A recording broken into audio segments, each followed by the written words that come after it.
All right. It is time to call the City Council City Manager Work Session meeting to order for Monday, June 9th, 2025. I would ask that anybody present that has a cell phone, I'm sure plenty of you guys do, please set those to silent so that we don't interrupt the proceedings as we go today. With that, City Manager Smith, turn it over to you. Mr. Mayor, members of the council, really happy to bring our second group of Hermiston Civic Leadership Academy participants to share their thoughts and ideas with you. And so I believe I start with Krista. Welcome, Krista. Thank you. Before I start, where am I pointing this? Over here. Over here. Okay, thank you. All right, here we go. Mr. Mayor, council members, staff, and community members that are in attendance here and also online. Thank you for inviting us to present tonight. We represent the second cohort of the Civic Leadership Academy sponsored by the Hermiston City Council, the Ford Foundation, the National Policy Consensus Center, and the Hermiston Chamber of Commerce. Our primary goal was to develop an engagement process that the City Council might use when reaching out to the Hermiston community in order to determine the next best use for the Carnegie Building. This group met in person for over 20 hours over the course of 7 weeks, plus many hours of individual outside research. There was much discussion, much learning, and much listening. But before we share the deeper details of our project, we'd like to briefly introduce ourselves. Let's see. Excellent. My name is Krista Van Veen. I have been in Hermiston for 4 years. I'm the owner of The Good Ledger, which is a bookkeeping and professional consulting firm. Good evening all. My name is Kyrie Barraza Ross. I married into the area about 7 years ago, and I currently work as a middle school teacher at Armin Larvey Middle School. Hello, I'm Andrew Ross. I've lived here forever. And I'm the assistant manager at West Umatilla Mosquito Control. Hi, I'm Kelsey Rodemaker. I've lived in Hermiston for 9 years, and I'm a financial accountant at Umatilla Electric Cooperative.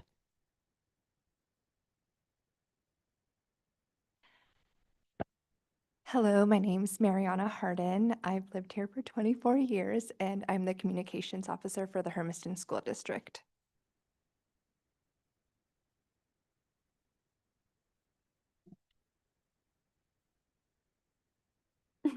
Hello everyone, I am Adriana Negrejo. I am new to Hermiston, so I've lived here for about a year, and I am currently a sophomore attending Hermiston High School.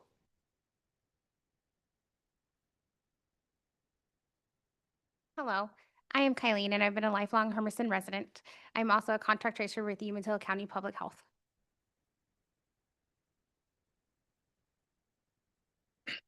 Hello, I'm Mitchell McClanahan. I've lived in and around Hermiston for 12 years. I'm a correctional officer at Two Rivers Correctional Institution.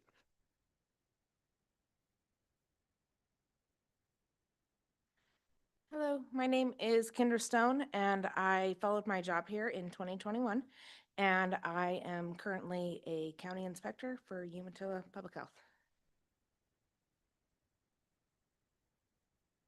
Hello, I'm Gabe Torres, lifelong resident.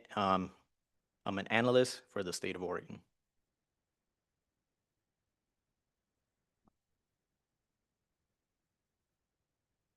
Perfect. With that, I'll give you a brief roadmap of our presentation, and then each cohort member will have their own slides to present as we go. So first up is we're going to tell you a bit about our project, the history of the Carnegie Building, and our project scope.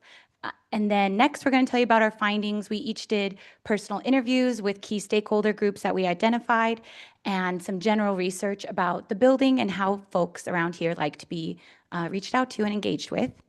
Then with that, we discovered a couple of through lines, and we identified some core issues and then some clear limitations and constraints. Next, we'll be discussing our recommendations for engagement, the core thesis of our project here. We're going to look at understanding some key demographics in the Hermiston area. We're going to discuss micro surveys, and then, of course, some alignment with the Hermiston Community Vision of 2040. We'll discuss next our recommendations for building use and preserving the historical legacy of the Carnegie Building, and also everyone's interest in having it be a multi-use, multicultural space. And finally, we'll conclude with some final reflections on engagement with some synthesis and interview highlights from our interviews.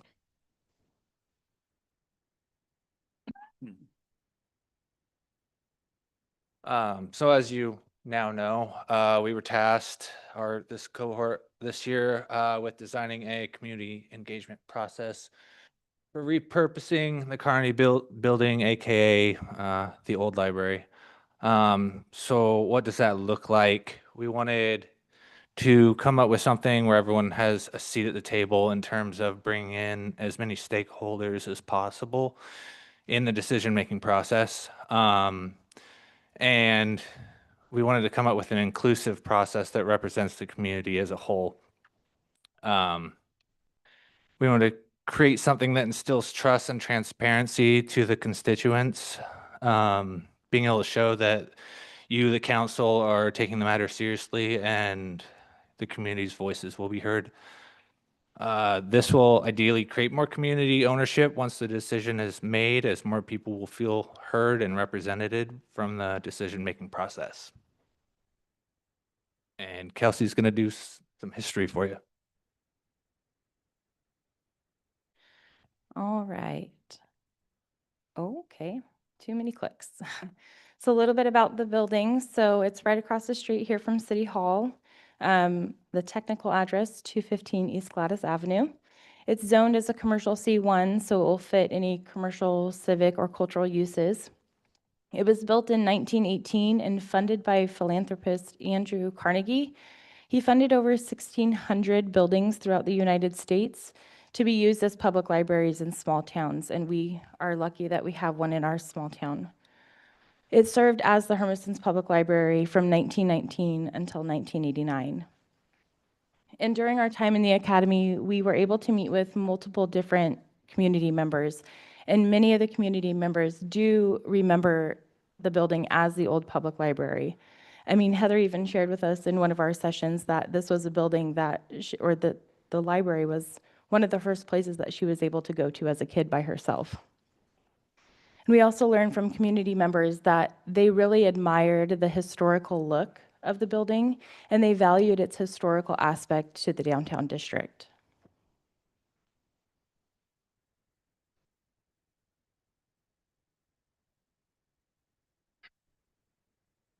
Thank you, Kelsey. Mr. Mayor, councilors. These are some of our findings when we met in person with Hermistonians as the Hermiston Leadership Academy. We asked them a lot of questions, but this is more about how they preferred to engage. And firstly, they wanted to keep it short and simple, was one of their primary answers. They also were asking for an easy access on a mobile device. And then they also said that they would prefer to meet face-to-face in a community setting, such as our fairs, street events, or something similar.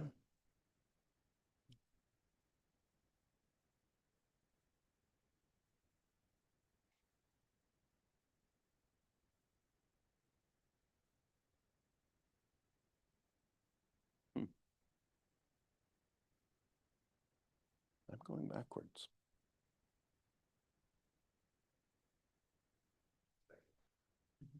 Okay, I didn't know I was not doing that.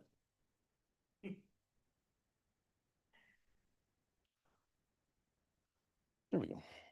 Thank you very much.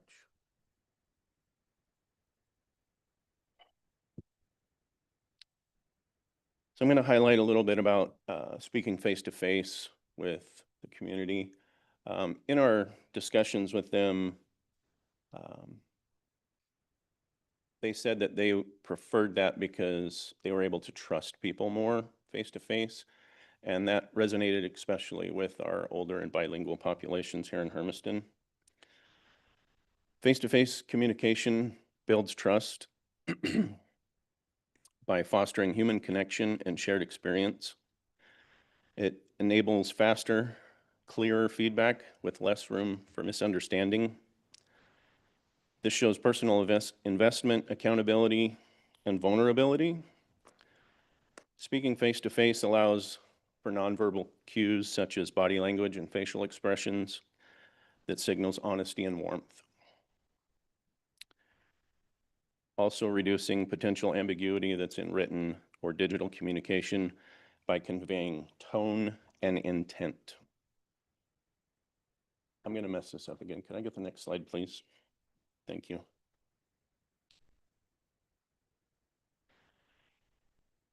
So a little more on personal engagement.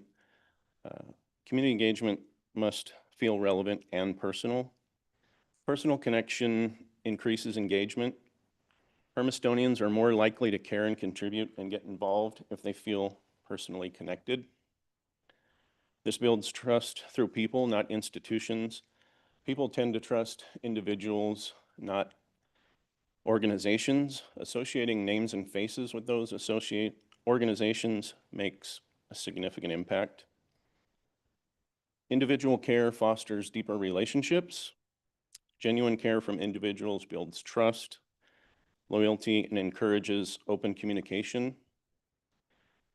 Emotional resonance drives action. Personal engagement creates emotional connections, and these emotional connections lead to sustained involvement and commitment. One more time, please. Thank you so much.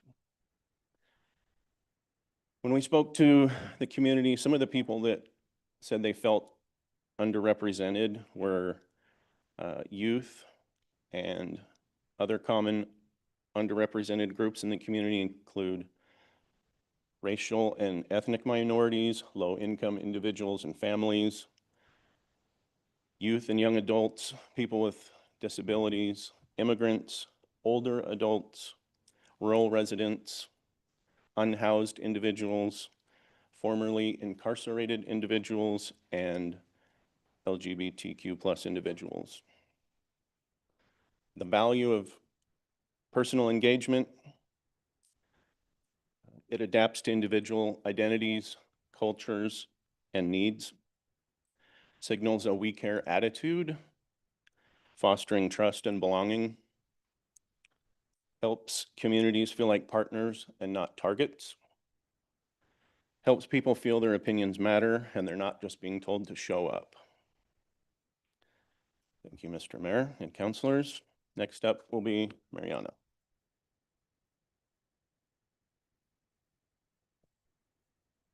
Hello all. So today I'm going to be talking about the core issues identified. I'm basically just reiterating a lot of what Mitchell said.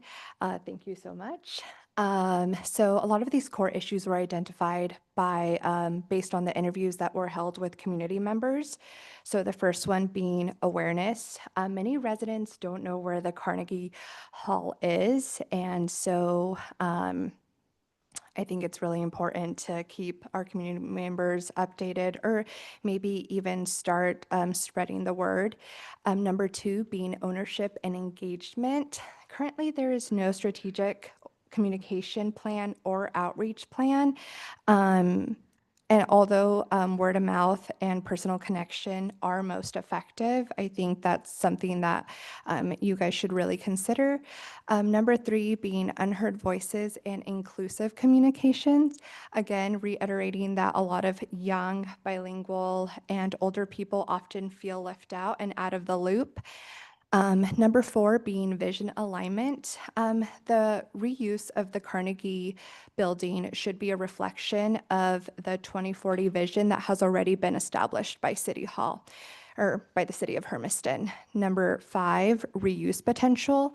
A lot of the interviews that were held with community members, the common theme was to keep the historical aspect of the building. So I would take that deeply into consideration. Thank you so much for your time.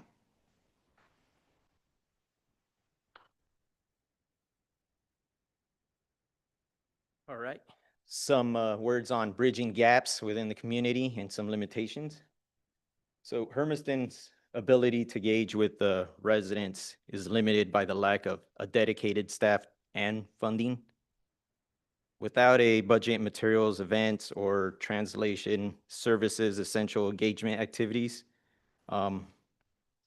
without internet,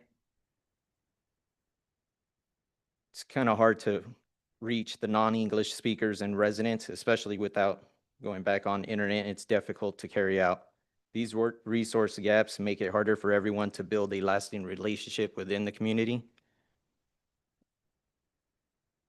Many residents may experience a one-time outreach, but then we may lose them after that.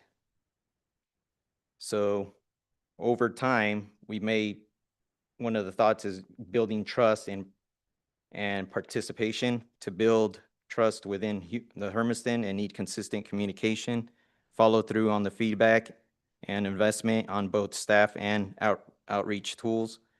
With dedicated resources, the city can foster a more meaningful and inclusive community for all those that we just mentioned. Minorities, older people, people that are not have a great acumen on technology. It's just inclusive of everyone inside the community. Now I'll hand it off to Adriana. Thank you, Gabe, for that. I will continue on regarding the limitations and constraints. Limited staff and budgetary capacity for outreach. The people who work for the city already have a lot to do, and at the moment, there isn't a special team to focus on talking with the community. There also isn't much money set aside to help with this kind of work. That means things like making flyers, holding meetings, or going door to door can be a difficult task to perform. Without enough workers or money, it's hard to reach everyone or make sure that all voices are being heard. To continue on with community fatigue with one-time engagement. Some people in Hermiston feel like they're only asked for ideas one time, and then they never hear about anything that happens next. They don't see any changes or updates, so they stop joining in. This makes people feel like their voice does not matter. If we desire people to keep helping and sharing ideas, we need to check in more than once, listen carefully, and show them how their ideas are being used. I have conducted a survey at the high school. Most of the respondents are from my peers and teachers. The chart on the right demonstrates how frequently residents of Hermiston receive news from social media, 1 being none at all, and 5 being hearing a lot of information. I was shocked to see that many people did not acquire news from social media, meaning that there are other forms besides that. Hermiston's ability to connect with residents is limited by staffing and budget constraints. Community outreach often feels short-term and incomplete, leaving residents feeling unheard. Building trust requires consistent, transparent communication and dedicated resources for long-term engagement.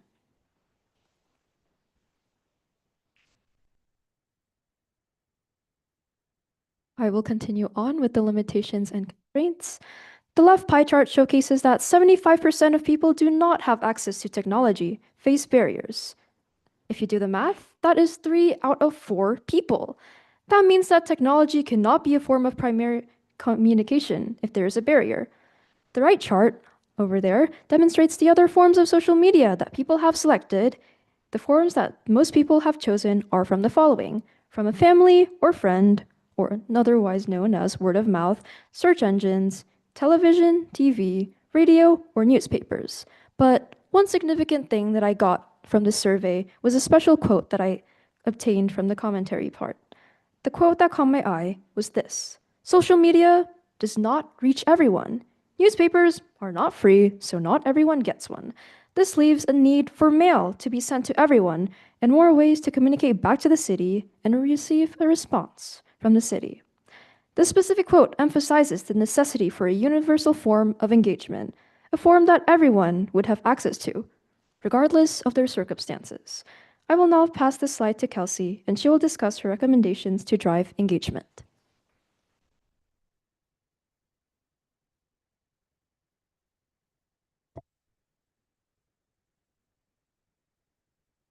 Okay, so now to look at the recommendations to drive engagement. So we're going to review 3 different topics. We're going to look at understanding the Hermiston demographics, little big polls, micro surveys with real influence, and connecting the engagement process to the Hermiston 2040 vision plan. I'm better with the clicker this time. So I was shocked to learn this as I went through the Leadership Academy, but the median age of Hermiston is 31.8 years of age.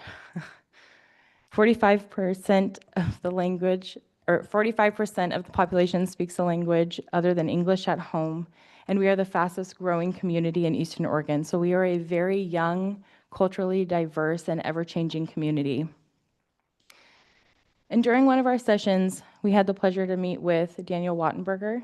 He's a consultant with PacWest Lobby Group, and he currently does some community outreach marketing with the city of Hermiston. And I want to bring in his perspective to this presentation because I think it's important to understand what he's currently doing and how we can parallel that with our recommendations for engagement. So he shared with us that his current outreach strategies are through social media and through email. And he shared that the social media market is currently saturated. And all of the posts that he sees, the primary interaction is with the female audience. In May, the city of Hermiston came out with their first newsletter. And now this data that he shared with us was just a couple weeks after that newsletter had went out, and there was a 65% open rate, which was pretty good, and nobody had unsubscribed, so that was great. So now I'll turn it over to Kendra to discuss the Little Big polls.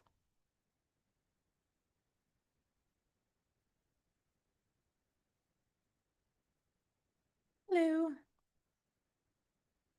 So I'm just here to talk about the little big polls, which I don't know if, sorry, where am I pointing? Okay. Little big polls. Okay. So little micro polling is the practice of conducting short focus surveys or polls with residents to quickly gather feedback on specific issues, projects, and policies. These polls have to be simple, 1 or 2 question format only, and are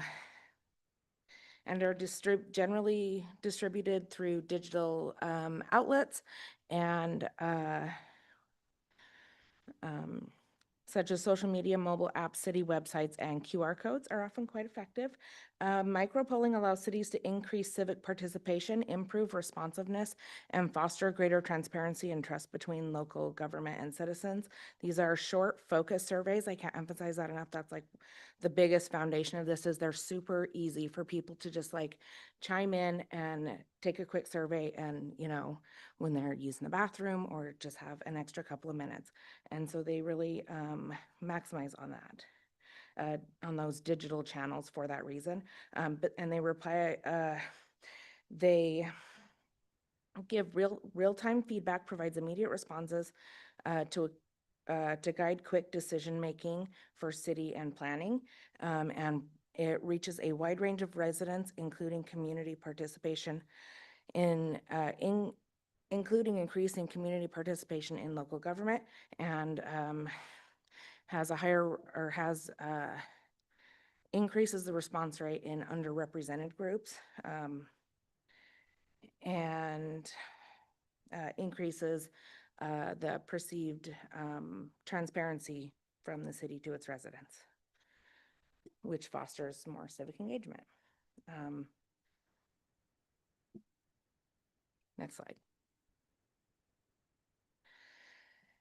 Yeah, so I feel like these two just kind of work together. They are targeted audience engagement. Micropolls allow cities to directly engage with specific groups of people, whether by location, demographic, or interest. It boosts interaction and participation because they're so short and simple, typically requiring 1 or 2 responses. They encourage more people to participate, instant feedback and data collection. Long-term collection of the data can show a shift in public opinion over time, and that can be really helpful to the city to understand where the residents are now versus like where they have been in the past. They're easy to share and spread. to other residents. And it creates a sense of enhanced awareness in the population. Like, I have a voice, what I say matters, my voice is being understood, and it's a cost-effective outreach. Next. Yeah. And so there are some cities, are several cities that have taken this approach in the past, and they have gotten, there are several really good examples of this working well. So in California, the LA Department of Transportation used micropolling through social media platforms and mobile apps to gather feedback from residents about bike lane installations, traffic patterns, and new transit projects, and the upgrades that they made were largely supported by the public. And there's multiple other examples. Chicago, Illinois, did a micro polling task about street maintenance and public safety, and they got the same thing. The quick and straightforward format of the polls allowed the city to receive a high volume of feedback from a diverse demographic, helping to prioritize issues effectively. Thank you.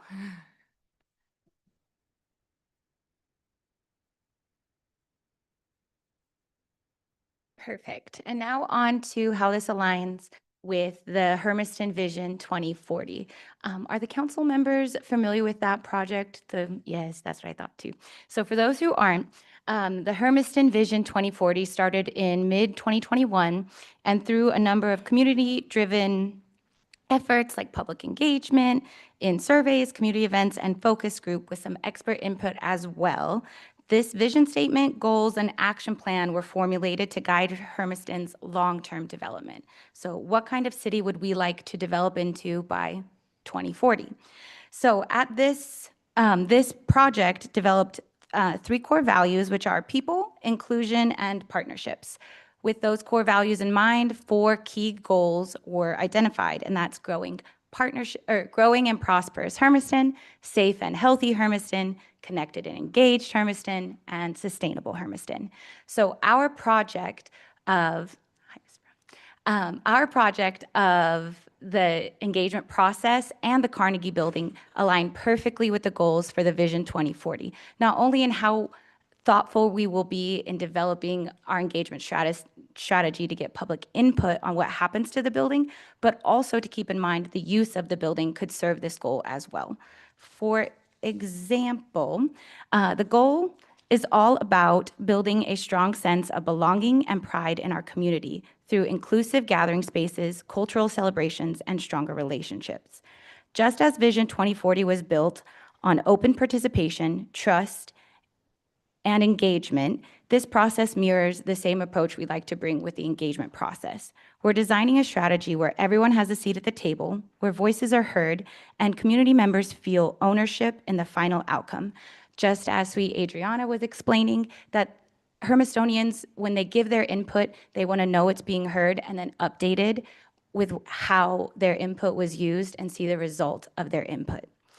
By building transparency into this process, we strengthen the trust, and ultimately, we build stronger and more connected Hermiston. This project doesn't just reflect Vision 2040 goals, it will bring it to life. Thank you.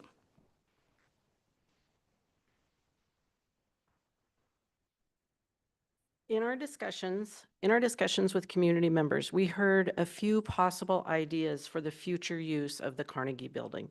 And these are absolutely not final proposals, but they are examples meant to encourage dialogue, creativity, and a reflection on what our community needs based on feedback from the community.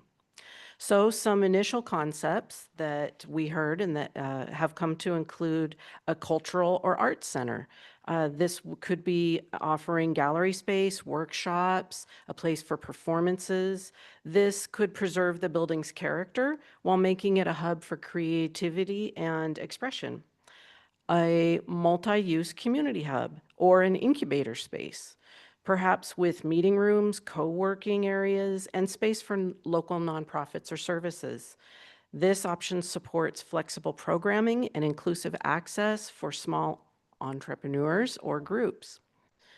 A local history or interpretive center, celebrating the heritage of the building itself and the surrounding area of Hermiston. This ties in well with its historical significance. Or a youth programming space, creating a safe and vibrant place for targeted community support, for example, after-school activities. We ask that you use these ideas as a springboard for broader engagement, ensuring that any future use of the building reflects the values, the needs, and the priorities of the people in and around Hermiston.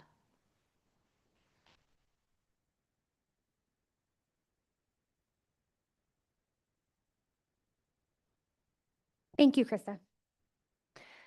Now I'll be sharing the highlights from our community engagement work, with a focus on how we heard connects to both our vision and to the well-being of our community.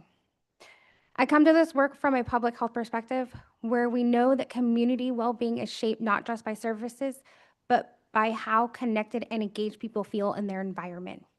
As we synthesized interviews and research, we heard a few key themes that connect strongly to the Hermiston 2020 vision. First, engagement must be personal and accessible. This speaks to the vision's goal of creating opportunities for all residents. Second, people want trust and transparency. They want to see how their input leads to action. This builds civic trust, which is fundamental to both community health and civic vitality. Third, there is a strong need to engage youth, families, and underrepresented groups. Equity is engagement and is key to achieving both health equity and the vision's goals. Next slide, please. And thank you, Lily. Now, I want to share some direct voices from the community. These quotes highlight how residents see the opportunity for engagement and space around this project. The Carnegie Building is more than bricks and mortar. It's a symbol of opportunity and legacy. This is from a pastor.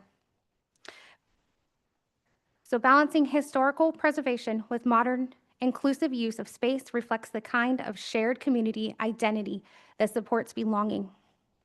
Next slide. Hermiston needs more places to hang out, host events, and connect like a community lounge, art space, or even event center, not just sports focused. That's a young adult. This connects directly to the social detriments of health. Having safe, inclusive spaces for youth sports, both well-being and community connection. Next slide.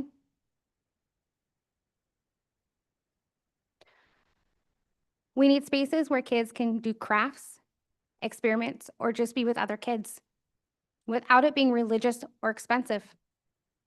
That's apparent. Accessible and affordable programming is critical for reducing barriers to participation, a key to public health principle. Next slide.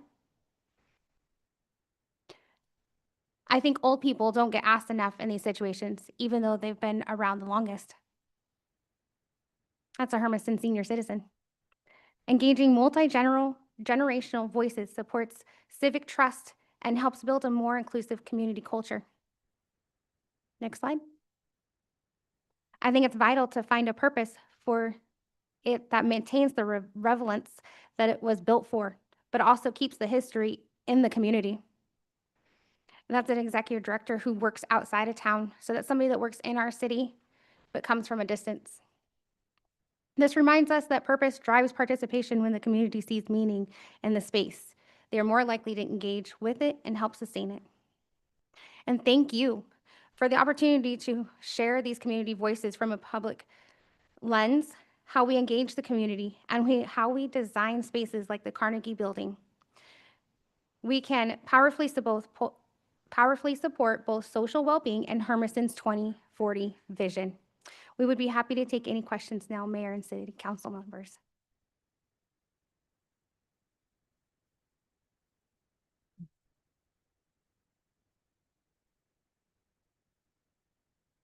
Well, council, questions, comments, concerns? Counselor Drawn? Well, I just want to say thank you for being part of the Leadership Academy. I think it's very important to us to hear from members of our community, and thank you for taking the time to seek other people's input. I know that it meant a lot of long days for you and a lot of research that you did on your own, so for that, we thank you. I think that you brought some good information to us.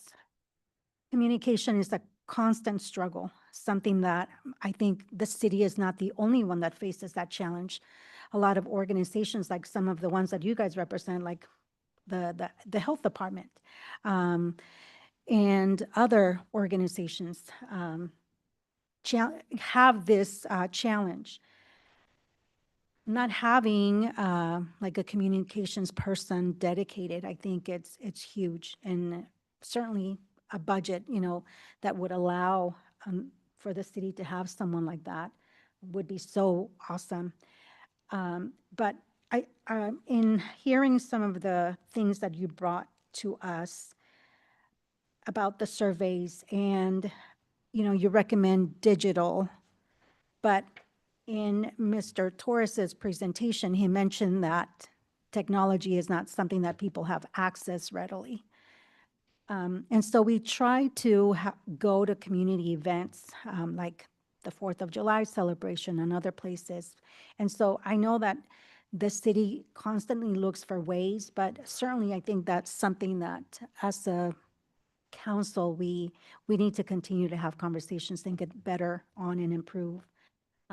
But I'm excited that you brought some ideas. As I was listening to your presentation for the Carnegie Building, I was thinking so that we can also engage our youth.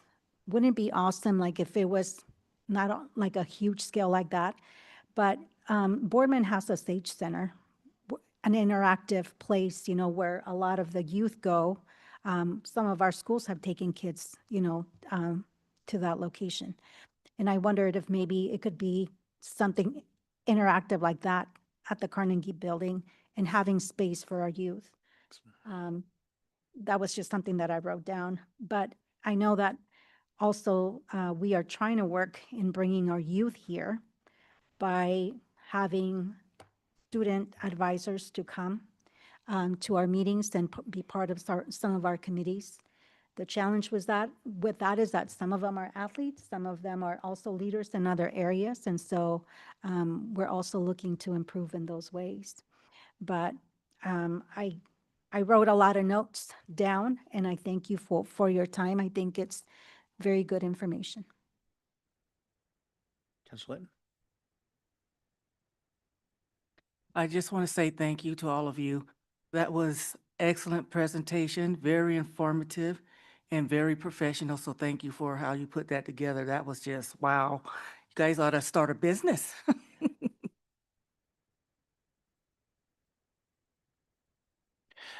Thank you again very much, especially in regards to the information where we were able to gather data on the different types of engagement that people choose to engage with, such as the different methods of whether that be internet or radio or whatever that be.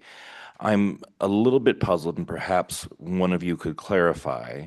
I've got two pieces of information that seem to be conflicting in my head, where a lot of people want to engage with things like QR codes and easier digital access.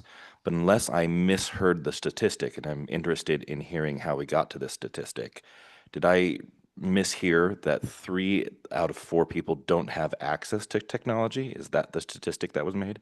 I'm very interested in how we got that figure. So thank you for bringing that to my attention. Regarding the statistic, I conducted the survey from people at the high school, and if I remember correctly, I only received 55 people, and those 55 people are a part of Hermiston, but they do not necessarily speak for all of them. But I think the issue or the idea that we all have here is that technology is used a lot, but it shouldn't be every single form of communication. Like, it is reliable, but it is only reliable to the individuals that have access to that. Do you have any details for your particular 55 about the demographics that made up those 55 people? The demographics regarding what, if I may ask? Just what's the average age range? It's all high school kids. Okay, perfect. I wasn't sure if it was Oh no, also I actually graders or. it's most of my teachers actually. If anything, I think more teachers answered as opposed to students at the high school. Okay. So I'd say, if I recall correctly, most of the age ranges would be about 35 to 44, 44 to 55, and then people in my age range, which would be high schoolers like 14, 15, 16, and so on and so forth. Perfect. And did you say that primarily the older side of that age range got the majority of responses from the people you engaged with? Yes, I would answer yes to that because I noticed that most of my teachers answered that as opposed to my peers, and they did have a lot to say regarding it, which is why I included that quote in there. Thank you for that. Thank you. Excuse me, if I may clarify that just a little bit. So with our two, not everybody has access to technology and also the little big polls. It was trying to represent that social media, as everybody seems to have it, is also getting quite diluted. And so you cannot count on strictly social media and online engagement to engage all of Hermiston. There are socioeconomic barriers, as we all may assume, but the best reach is really a hybrid model. So with Kendra's example of the little big polls, they would be QR coded surveys like on a poster at Watermelon Fest or at the lovely 4th of July parade or something. And they would be micro surveys that you could simply scan there with your personal device, or perhaps the city could offer a brief survey on an iPad. And they'd be 3 to 5 questions that capture you in like 2 to 3 minutes of your time while you're walking by an info booth at a public event. So it uses technology, but it doesn't require you to have your own technology. And then it also doesn't require that you're engaging on social media and that the algorithm has magically caught you. So it uses technology to reach all in a smaller, faster way. Because as Councilman Duran mentioned, that not everybody is on social media, and we don't have a City of Hermiston communications director. So patchworking this together, we need to get a little bit more creative, that we can't just rely on Facebook and Instagram. As Kelsey referenced, the Pac West communications consultant we use, it says it's mostly reaching 30-year-old women here in Hermiston. 75%, I believe, was the stat from Pac West, and the City of Hermiston account has mostly 30-year-old women following it. So that's not reaching all of our City of Hermiston constituents when we're looking to drive engagement about what to do with this old building. So does that help? Yes, thank you. And you basically answered my question right there. It was about the small pole and the fact that the ability to have internet or that was so high. So how are you going to deliver? Or how would you come up with a plan to deliver that? Sure. So the little big polls, there's a number of different tech platforms and service providers that offer these like micro survey services. Zen City, which the City of Hermiston already actively use, and there's already actively an engagement campaign provided by Pac West through the platform Zen City about what to do with the Carnegie Building. The little big polls could be used through Zen City in person and online. And then you could take that data and help get to make a decision about what to do with the building. And then going back to Councilmember Duran's point of like, it would be lovely as a SAGE center. Something we came up in our interviews a lot was the limitations physically of the building itself. If you've been to the building, it's actually quite small and very like modular. It's been renovated a number of times, so it's smaller than you'd think on the inside, and then ADA compliances, the capacity can hold, et cetera. So when crafting this survey of what you think it could be, I do think from a number of our interviews, we would need to put parameters on what it cannot be. I love the McMinimans restaurant, but it's not big enough for a McMinimans.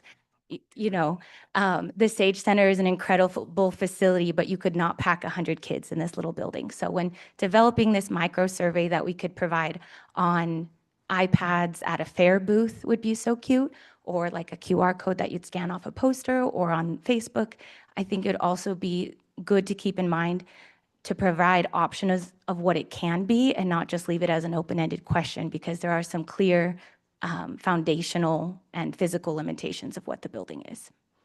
Does that help answer the question? Okay. Thank you.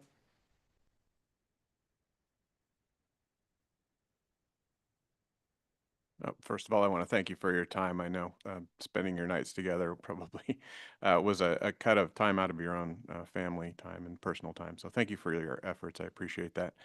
Also, I was wondering, you kind of presented 4 possible conclusions or uses for the Carnegie building, and I'm in favor of all 4 of them. If we could do all 4 of them simultaneously, I think that would be awesome. So if you can miracle that up, that would be great. But I was wondering if you had any quantitative data around that or those conclusions that came out of your surveys. That's a great question, and the answer sadly is no. We really worked to listen to what people were telling us, but the goal of our assignment was not to come up with the ideas. We just mainly wanted to pass those on to you. We were more focused on the statistics of the community members that we spoke with, and in order to build a process. So we didn't gather data on how many people would prefer to have this or this. Okay. Yeah. Are all of the statistics that you gathered in that presentation that we just saw? The statistics on the number of people that want those 4 things, the answer would be no. But do you mean the other statistics? Yes.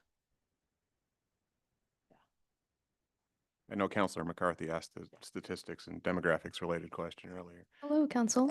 Hello. If we could see, I guess, will we see a more in-depth analysis of your findings, especially quantitatively? If council desired for my results based on that survey, I would send it. I would just necessitate a form of email or something where I would be able to send it. But I think that I did the survey around our 2nd or 3rd week when we were gathering data. We were assigned questions and topics that we had to do research on. My part of that was to gather engagement processes, and since I knew a lot of people at the high school, I would think, oh, okay, I would go around and ask my teachers. And that survey was mainly just to ask about the forms of communication besides social media. So that was why I mentioned that I was shocked when many people didn't use social media.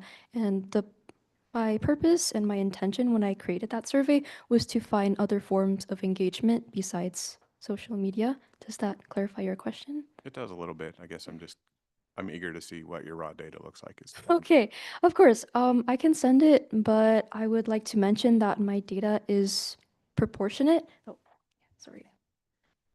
To clarify, her surveys were of a limited candidate pool at the high school. We did not conduct a full quantitative data set of interviews. Again, the scope of the project, as with your confused faces, left us a bit confused as well. We were not tasked with what to do with the building. We were tasked with designing engagement recommendations for city council to develop a survey or engagement strategy that surveys the public on what the public would like to do with the building.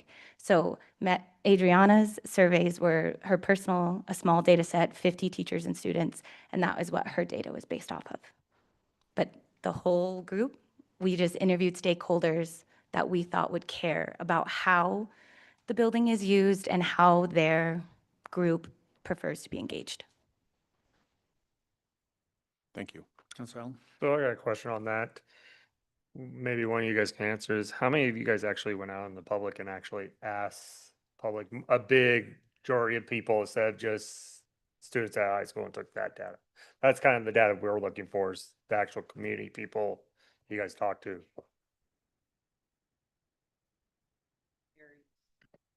We got together and we figured out how many different stakeholder groups we thought we could contact, and then we divided that up amongst ourselves and then contacted a small sample size from each of those stakeholder groups, such as medical professionals, small business owners, law enforcement professionals, you know, on and on.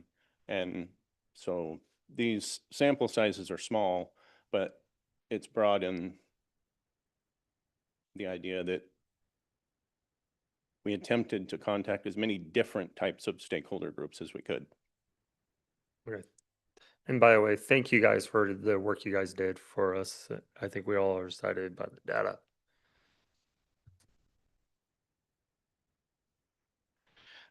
Thank you, Mayor. And again, I much as like what the council said, I want to thank each and every one of you guys for doing the work that you guys did a couple of years ago.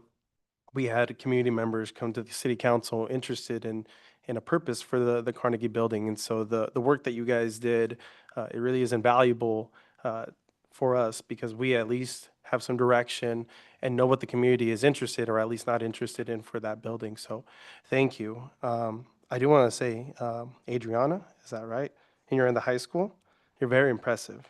So you did very good on your project. We thought so too. I did learn a couple of things. It looks like I am the mean or the average of Hermiston, so maybe people should listen to me, right? Wow. Thank you. Wow.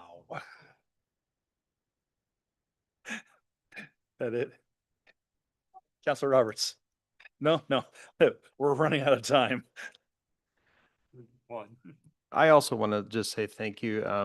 One of the things, as Councilor Duran said and kind of alluded to, is that we do struggle with community engagement. And I've said it before, and I'll continue to say the biggest struggle I think for us is not just how do we as a council or a city engage the public, but how do we get them to want to engage back with us. And so first of all, thank you, because when we asked for people to sign up for the Civic Leadership Academy, you guys stepped up and you're engaging back with this process. So thank you for that. And then along the way, you've given us some good insights. I think one of the things that I took away specifically from tonight is parameters for what the building cannot be. I think that is highly insightful. So thank you for that recommendation.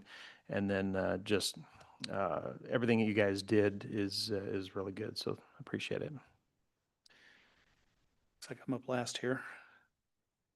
Like I told you guys the first night that you met, world's run by those that show up, and you guys definitely stepped up and showed up. You told us what we needed to hear. You gave us a process, or at least the beginnings of a process to accomplish what we need to do. And for that, I can't thank you enough. You guys did a fantastic job given the parameters that you were given, and you made it work, and you made us proud. So thank you very much. And with that, I have certificates of recognition for all of you, and I'm going to read one of them. I'll make it as generic as possible name-wise, so because they all say the same thing.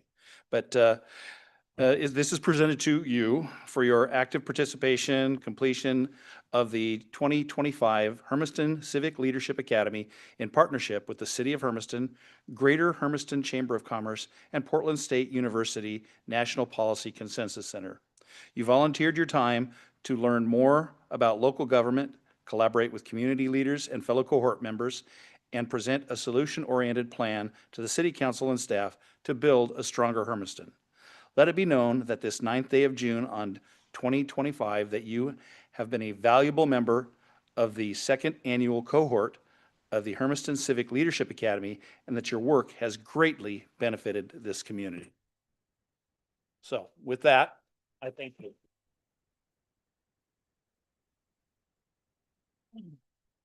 Now, I get to hand these out to y'all. So.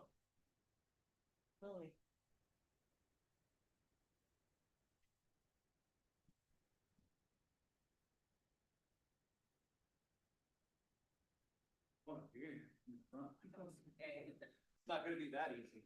I already got taught once. Okay.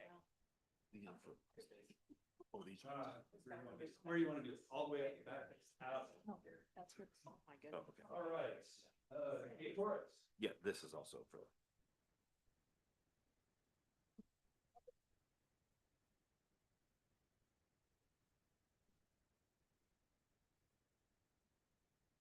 And Gabe, why don't you stay here and go over there?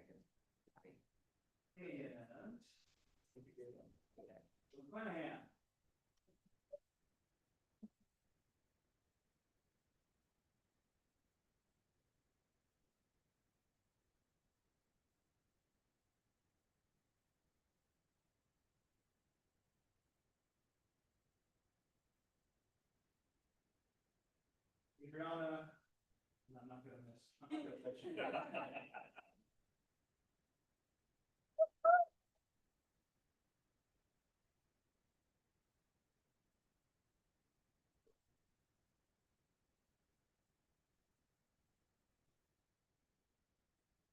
Henderson?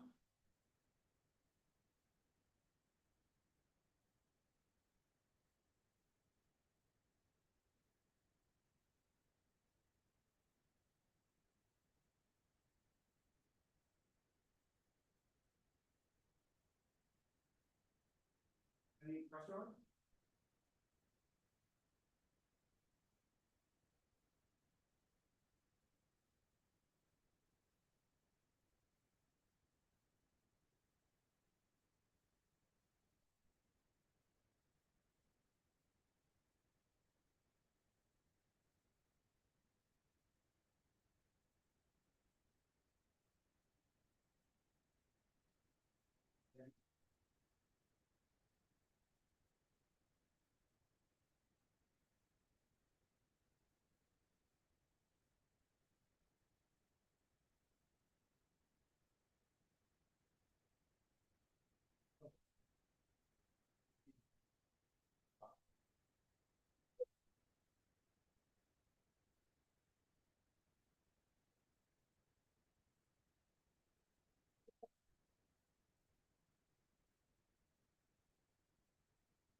Mr. Mayor, could we get a group together? picture Yeah. with the chamber executive director as well?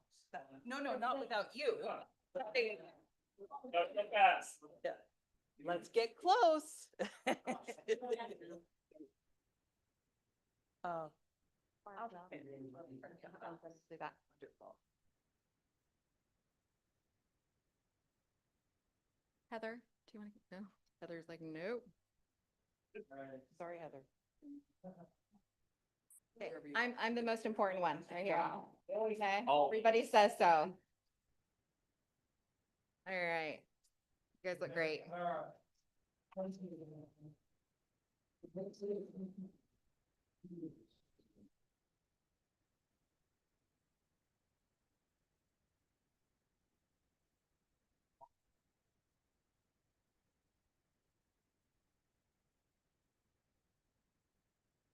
Anything else? Okay, 5-minute break and then we'll start the city council meeting.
Mhm. All right. It is time to call the Hermiston City Council session, Monday, June 9th edition, to order with a declaration of a quorum. We have all members present. Please rise and join me in the flag salute.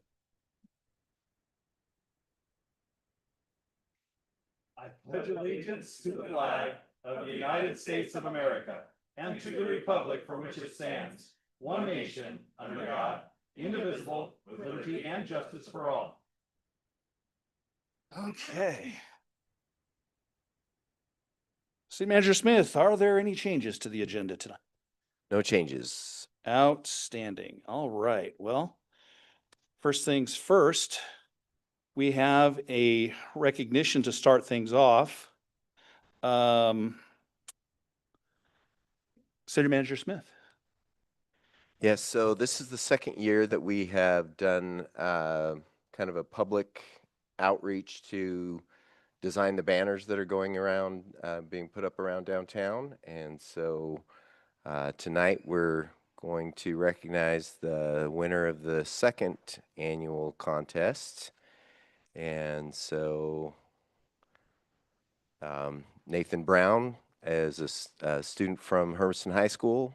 He was the winner of this year's program. We've also invited the downtown district representatives to be here as they're kind of administering the banner program for the city at this point. So I'd like to invite Nathan forward. I was just looking at his website. He has a photography business and kinds of stuff. So take a look at it. Well, I'm going to read this certificate of recognition. It's presented to Nathan Brown for his outstanding contribution to the city of Hermiston's culture, identity, and vibrancy through his creation of the downtown banner design that proudly decorates our streets. His artwork beautifully captures the spirit of Hermiston, featuring our iconic watermelon, the distinctive butte and radiant sunshine, while honoring our community's legacy and celebrating its present and inspires its future. These banners provide a vibrant and lasting sense of place that enhances the character of downtown Hermiston for all who live, work, and visit here. So let it be known this 9th day of June, 2025, that Nathan Brown's creativity and talent have brightened the Hermiston community through his design. Signed, me. And in case you wonder what it looks like, this is the logo. I don't know if we can put it up on the screen or not, but no. So, Ms. Gibson, could you join me up front, please?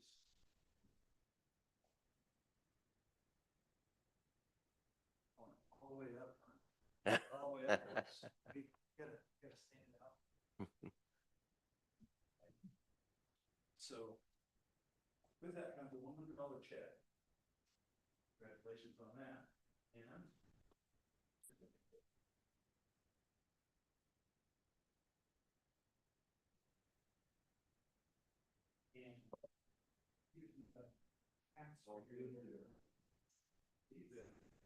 of our design, so your design, so to speak. And we're gonna go back there so she. Thank you.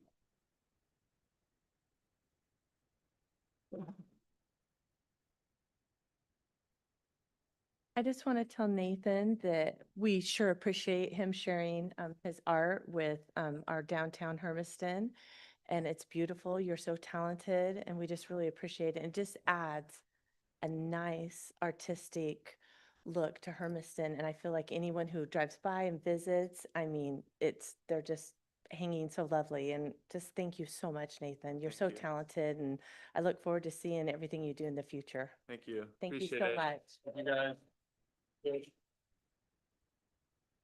On behalf of the city of Hermiston and the city council, Nathan, I'd like to thank you for what you've done. This is, at the risk of throwing a dad joke, you're like a farmer, you're outstanding in your field. So well done, and wow, it's nice. I love it. Thank you. Council comments. I'll give you your chance. Brilliant. Yeah, good. I gotta say thank you. Any others? Councilor Broom. Thank you for sharing your talent with the world and our community. It looks awesome. It looks awesome on your head right now, too. Councilor Drum. Well, I first noticed the new logo when I was driving down Hermiston Avenue, and I was like, oh, that is super cool. And then we noticed on the agenda that your name was coming up, and so it's nice to see our youth getting involved in the community. And so that's a huge way that you're contributing to, to the community development in our area. So thank you for sharing your talent. Councilor McCarthy. I guess this is more of a question for staff, but are there more hats available for purchase or can I have one? Limited edition, so. My birthday's tomorrow. Mayor prerogative dibs. All right. Thank you, Nathan. And once again, I hope you continue on because you're very talented and I'd love to see what you do in the future. Thank you. Thank you, for sir. the opportunity.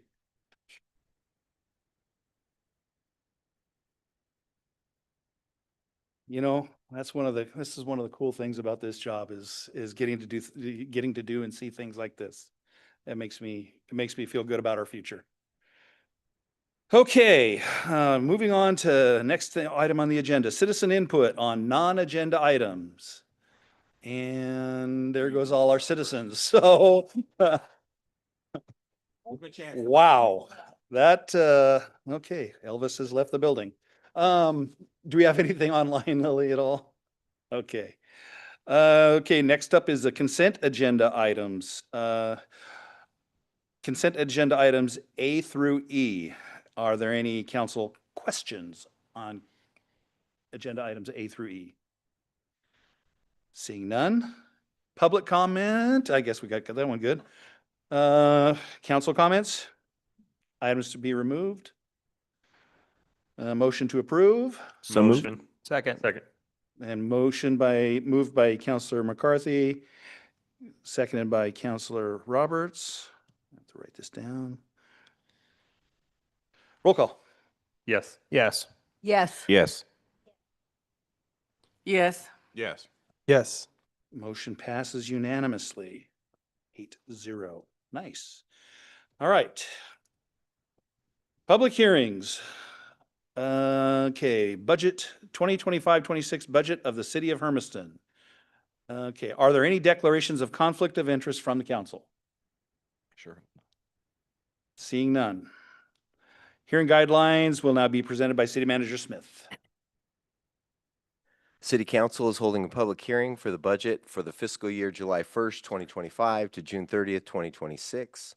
City Council will take public testimony on this issue and make a decision at this meeting. The hearing process will begin with a staff report followed by public testimony. The council requests that all people wishing to testify give their name and mailing address before testifying. People wishing to testify should limit testimony to not more than 5 minutes unless a longer period is provided by the City Council. Written testimony will also be accepted. After everyone wishing to testify has had an opportunity to speak, the City Council will close the public hearing and enter deliberations. Once the public hearing is closed, no further testimony will be received. Mr. Mayor. Okay, this hearing is now open. City staff will now present its report. Yes, Mr. Mayor, members of the council. So the budget approved by the Budget Committee for the FY 25-26 is a total of $128,076,639. And that includes all the funds, general fund, and all of our utility funds.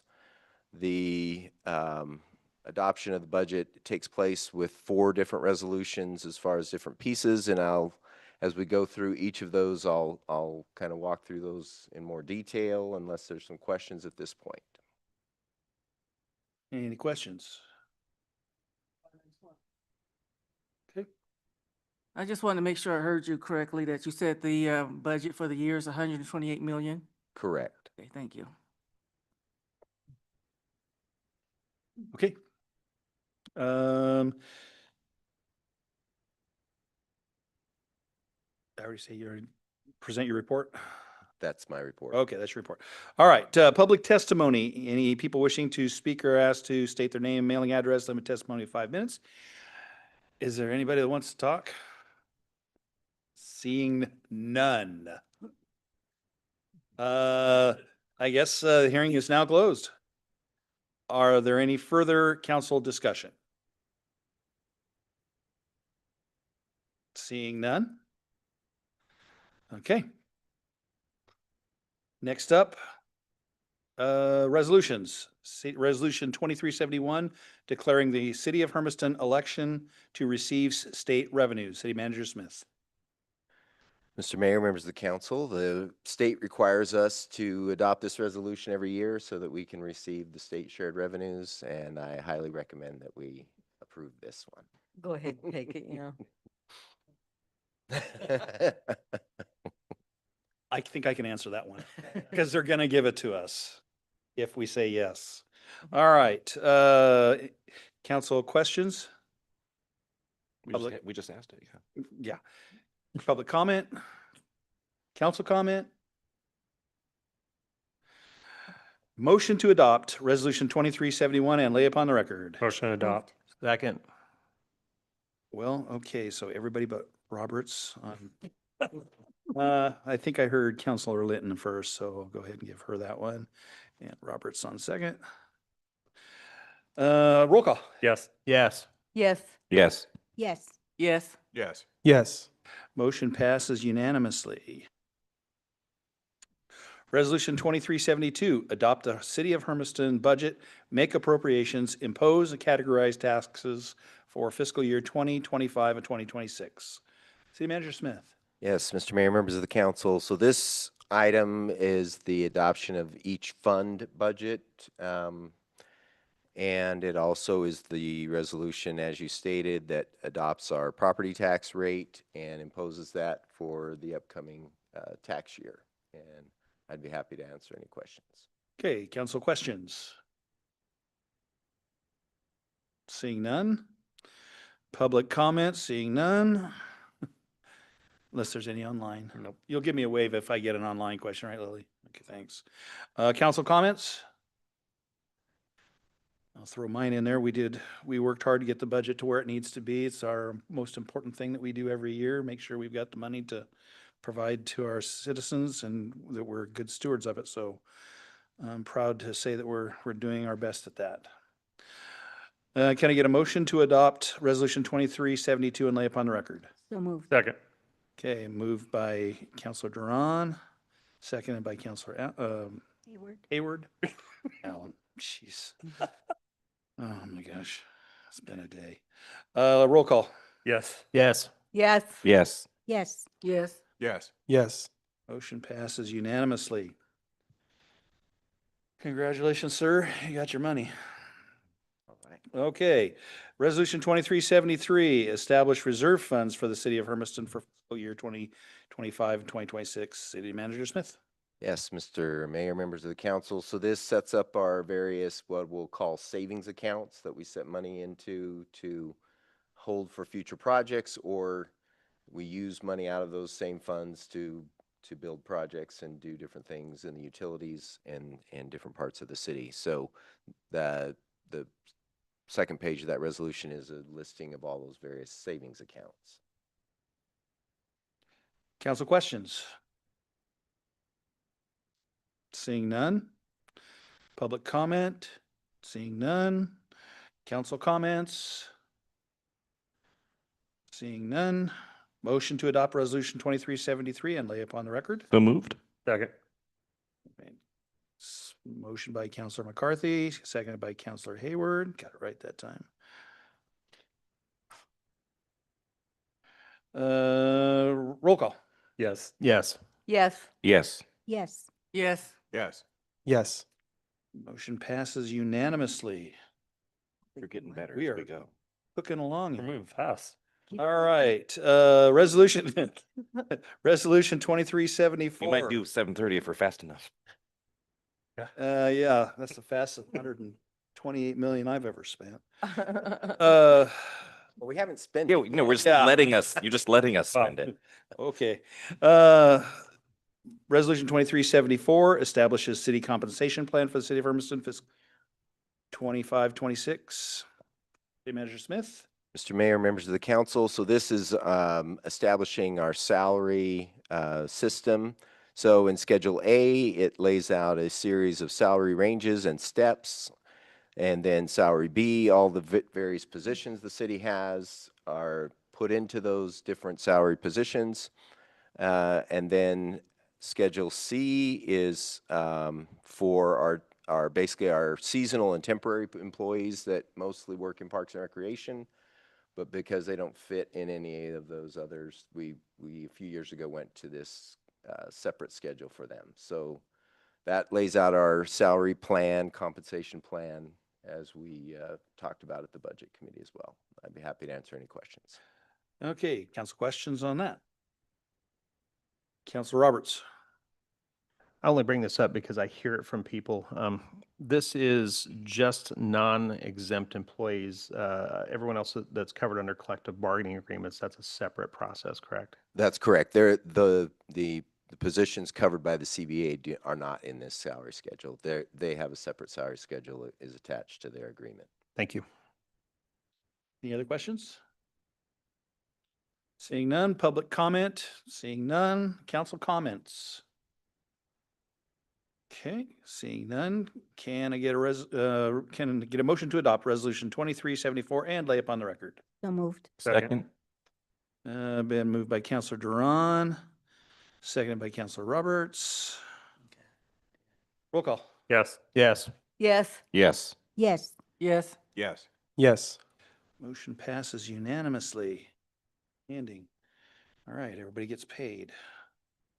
Resolution 2375, Section 3 HUD Requirement Resolution. City Manager Smith. Yes, Mr. Mayor, members of the council. So as we have been working with the Agape House on their community development block grant project, there are a number of requirements that we must do to meet HUD's different requirements for this money. This is probably the grant program that has the most strings attached that I've been familiar with, though we discovered EDA's grant a few years ago has quite a few as well.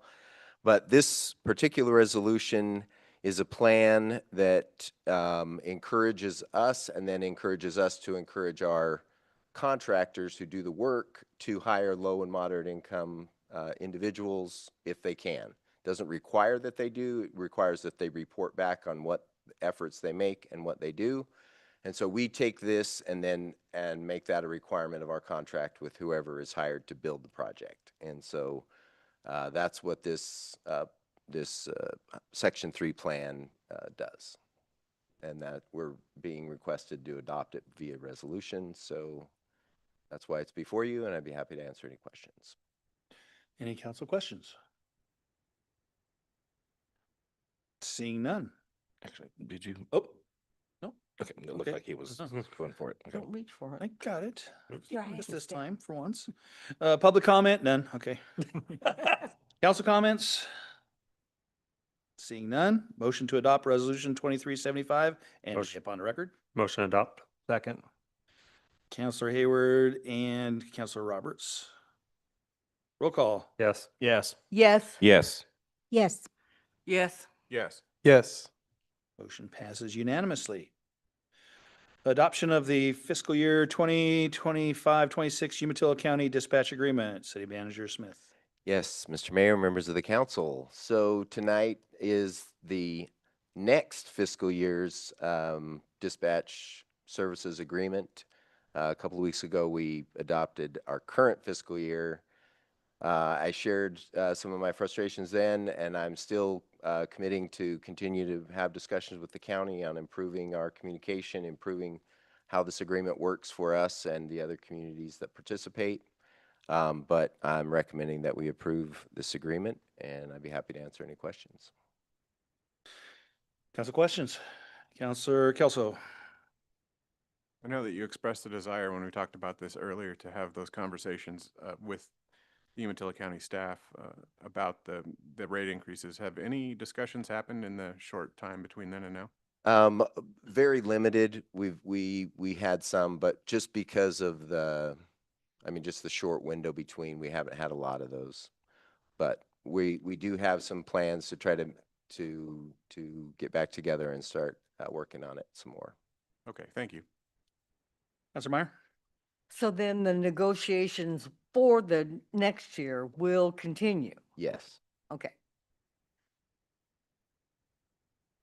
Any others? Okay, public comment, none. Council comments? Seeing none. And can I get a motion to authorize the city manager to sign the fiscal year 2025-26 IGA for dispatch services as presented? So moved. Second. Been moved by Counselor Roberts, second by Counselor McCarthy. Roll call. Yes. Yes. Yes. Yes. Yes. Yes. Yes. Yes. Motion passes unanimously. All right. Now to committee reports. Any committee reports? Counselor Roberts? This week I attended Airport Advisory Committee meeting. Things are looking, not really out of the ordinary for the financial report. We're right on track. Concrete for the current hangar project was supposed to be there today, so hopefully that happened. Fuel sales are on usual track for the summer months. The biggest news, I think, and it's hopeful, is they're going to be starting talks with some people to possibly bring in another large hangar. Don't want to get too deep in the weeds on that, but if that project were to come to fruition, it would be very, very beneficial for the airport. So cross your fingers that those talks go well, and maybe we can have a new tenant up there in the next year or so. So that's basically it. Excellent. Glad to hear that. Any other council committees? We got one. Counselor Hayward? I wasn't able to get it, but I'm reading the notes from the Faith Advisory Board. Stepping Stone reported that they did not receive the grant, but they're still continuing to look for more and stuff. So I was figure at least bring that to your attention. Any others? Okay, seeing none. Okay, that's that. Mayor's report. Let's see, I personally attended Umatilla City Council meeting here last week, I think it was. Once again, a lot of stuff going on there. Yes, there is. They're having a day, so they're, what they have going on is their thing, and so we'll, you may have your opinions, please be nice, whichever way you lean. Aside from that, I don't have a whole lot else to report on, sorry to say. Sir? Just wanted to remind everyone, of course, that the Good Shepherd Scramble for Youth Scholarships golf tournament will be Friday. I think the signups or the registration check-in is at 11:30 with a shotgun start at 1 o'clock. I'll be out there playing music and whatnot for a while, so come say hi. And then, of course, Saturday, I didn't write the time down. Maybe, Brandon, you can help me out. The pickleball court ribbon cutting, 11, perfect, at Theater Sports Park. So be there. Be square. I'm not going to be able to make that, I'm sorry to say. Either. Got a otherwise engagement. I'll put my council president hat on for you. Okie dokie, thank you. Okay, council reports. Any Counselor Kelso?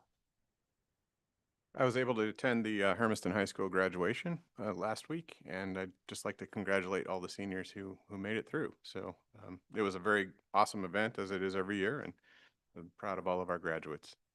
It was great to see.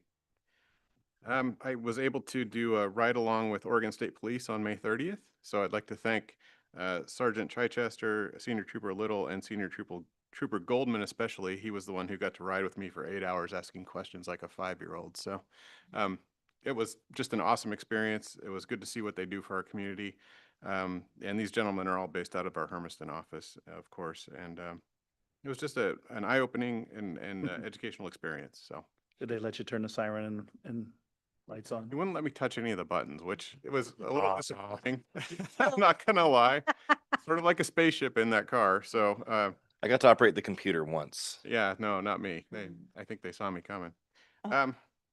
Also, on Memorial Day, I got to set up the flags on Main Street with our local Boy Scout troop, so I'd like to thank them for their efforts in coming out and setting up the flags and then taking them down.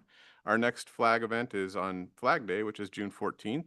We'll meet at 7 a.m. in front of Hermiston Drug. If you're so inclined, meet us there and help put flags out. It'll be a good time, I promise. That's all I have. Thank you. Okay. Other council comments? Can I ask a question? You can ask a question.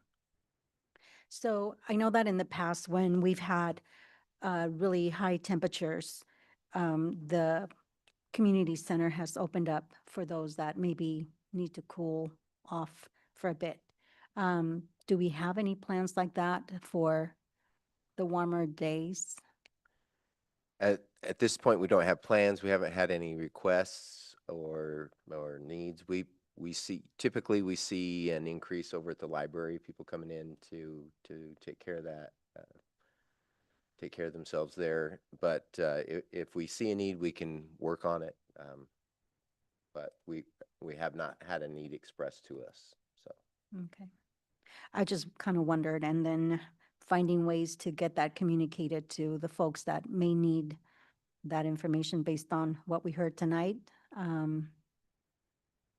Just making sure that the well, I mean, folks know about it. I feel like I have a good relationship with Jesselyn out at Stepping Stones and Path, and so if they felt a need, I know she would reach out. So we have not heard, and I think they see a high percentage of those folks. So Thank you. Councilor Hayward? I was seeing out there in the community that one of the parts, splash part thing got broken. I gotta give the park and rec commend on getting that fixed as fast as you could, especially with the heat coming this week. So thank you for what you guys did. A lot of community was actually shocked how fast you got it. Good job. Any others? Councilor Roan? To that end, I'm sure like many of the council has heard maybe from the community or constituents, but I've had a little bit more of a refresher maybe because the weather is getting a little nicer, but about families kind of upset that at times they can't go to the park because of either restrooms being closed, water fountains not really operating. And I know it's been done for a reason. Unfortunately, there's been people that have abused that. And so I guess I just want to share with the council, I know that there's both sides to this, right? But I would like to see, us maybe do, even if it means repairing something a little bit more than once or having to open something more than once, to having more availability, or livability, I guess, in the parks. And it might, I guess, it has been, as, I don't want to say competition, but there have been people that have messed up a good thing, I guess. And so I don't want, and that might continue to happen, but I don't think that should deter us from trying to keep bathrooms open or water fountains running, that kind of thing. So I just wanted to share that with the council and with the city administration to see if maybe there could be either renewed effort or maybe that's going to take council discussion on something like that. I think at the end of the day, most of the reason why that's the case is public safety, like we all know up here. But I think there has to be that balance too between the public safety, the livability, and just citizens being able to go out and enjoy the park and enjoy these things. Because oftentimes if you go out to the park and you don't have a water fountain, it makes for a quicker, or I guess less time at the park and other places like that to recreate. Yeah, it's unfortunate that, we have people that take a resource and use it for illicit purposes. I mean, we get reports of horrible things being taking place in some of those. And so I understand, it's a delicate balance between, making everything available all of the time, and yet we still have to be fiscally prudent for repair work too. So, I don't envy you on that task. That's, I know you guys are doing your best, But Let us come back with a kind of an actual report on what we have open and available and functioning, and then, because I think there might be more than what people think sometimes. I think they assume because once they went there, it was closed, that, it might open up again every summer, that they don't recognize, that they went there in the wintertime when we can't open it from a frost standpoint. So let us give a report back on what is open and available. when it comes to the restaurants, keeping those, safe for not just, the adults, but you have the children that may go in there, and what they may walk into, seeing into a restroom when they go in there is, there are plenty of immediately have taken place in the very, very, very recent past, issues that could be less than, what we need. So, yeah, I look forward to seeing what you guys got so that we can, communicate that out, maybe out to the public, and, know that one, that we're doing our best to keep things open, and two, we're doing our best to make sure that everybody's safe, and that's what, that's our goal. So, any other council reports, comments? Okay. No youth advisors. They're all graduated, so.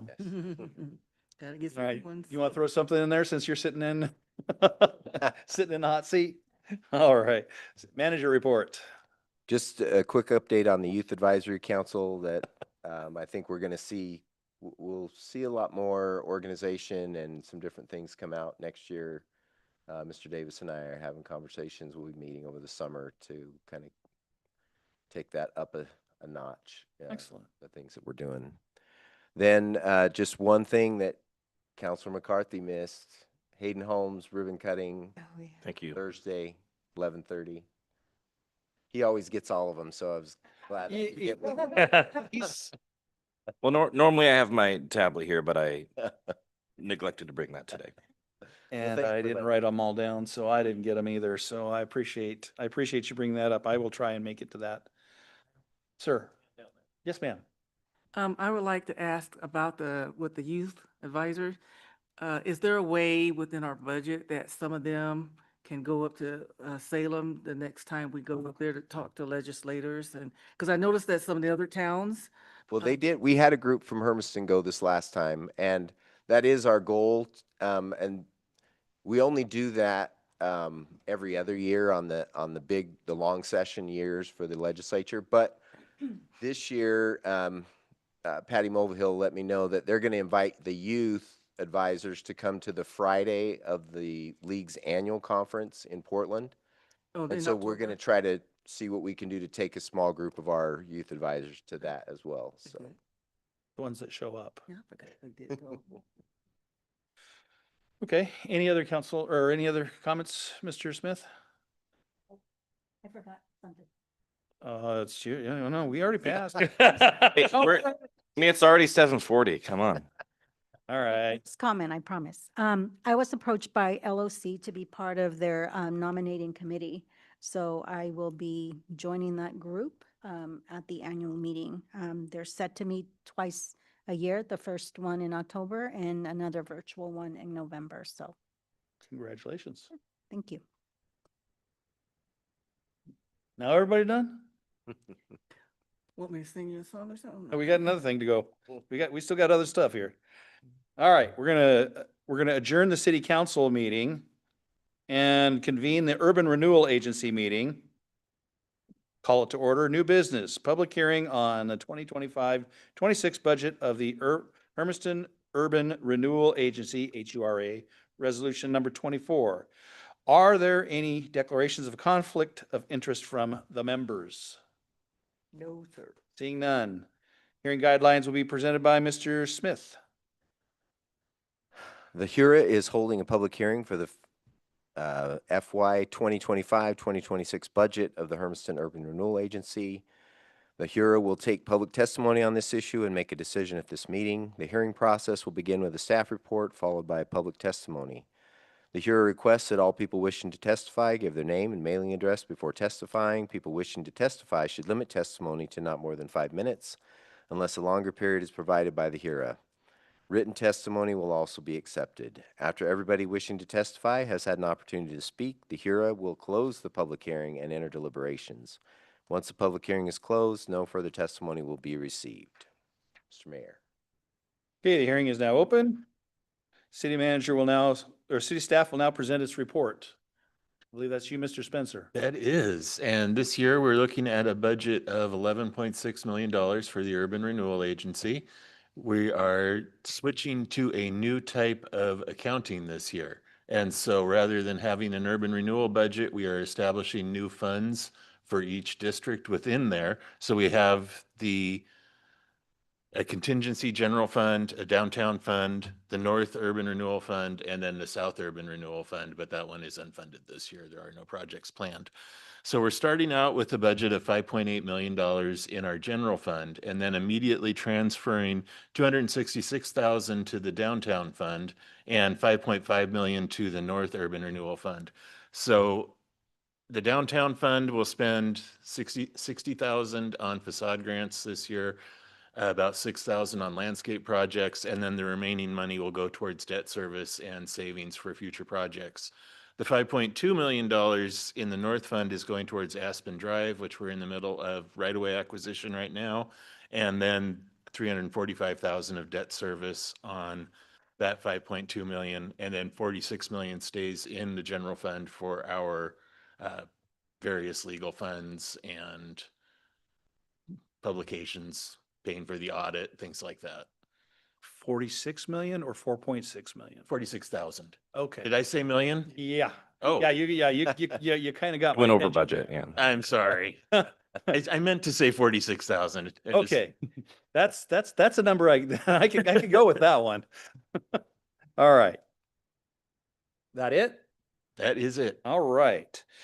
Okay, public testimony. Any people wishing to speak are asked to state their name, mailing address, limit testimony to 5 minutes. Are there any persons present who wish to speak? Everybody stuck around that was here for the first one. Seeing none.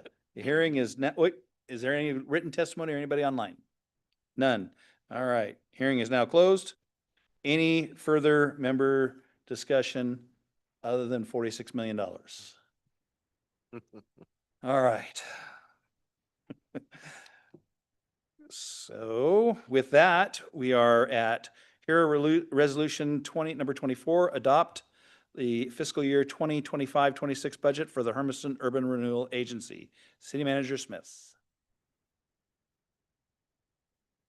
So we just talked about the same resolution, so we'll ask you to adopt it. Okay. Love lots of words. Okay. Members' questions? Seeing none. Public comment? None. Member comments? Seeing none. Motion to adopt resolution 24 and lay upon the record. So moved. Second. Been motion by Councilor Duran, or Member Duran, and by Robertson second. Roll call. Yes. Yes. Yes. Yes. Yes. Yes. Yes. Yes. Motion passes unanimously, even with the tongue tie. Any other business for the Hermiston Urban Renewal Agency meeting? We are adjourned.